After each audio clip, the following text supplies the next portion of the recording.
Kia ora, I'm David Chaston with 90 at 9, brought to you by interest.co.nz. This we get everything you need to know in 90 seconds at 9 o'clock, with news that the start of summer in the Northern Hemisphere is bringing excessive heat and ominous food security and immigration implications for us. But first, initial US jobless claims slipped slightly last week after the prior week's rise. They remain low at 227,000, even if the level is its highest since February. There are now 1.7 million people on these claims, little change from the prior week. No real sign of building labour market stress here yet. Meanwhile, housing starts in the US fell 5.5% to an annualised rate of just under 1.3 million in May, the lowest since July 2020. April was downward revised too. We noted the extreme heat in northern India and the Middle East in yesterday's report. Well, it's extended into the eastern US as well, with a major heat dome there too. It too is life-threatening for some. And we've noted before that severe drought and heat waves are gripping much of China's key agricultural areas. It's not getting any better there either. And China's loan prime rates remained unchanged at record lows after yesterday's China Central Bank review. Across the Formosa Strait, Taiwanese export orders rose 7% year on year in May, more than expected, but slowing from the 11% growth in April.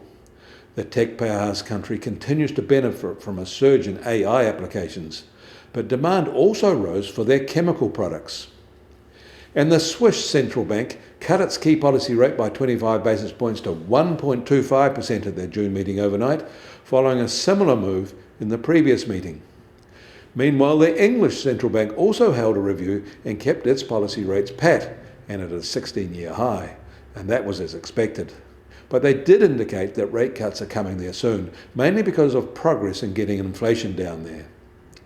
Last week, the rise in container shipping freight rates accelerated again, up 7% from the prior week to be 233% higher than year-ago levels.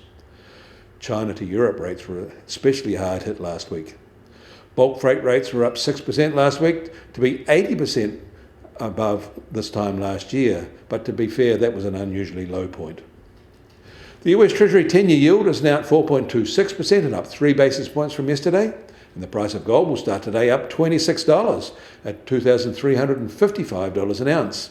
And oil prices are up 50 cents at $81 a barrel in the US, while the international Brent price is now just on $85 a barrel. And the Kiwi dollar starts today a little softer at just under 61.2 US cents. Against the Aussie, we're marginally firmer at 92 Australian cents. Against the euro, we're unchanged at 57.1 euro cents. That all means our trade-weighted index starts today unchanged at 70.7. You can get more news affecting the economy in New Zealand from interest.co.nz. Kia ora, I'm David Chaston, and we'll do this again on Monday.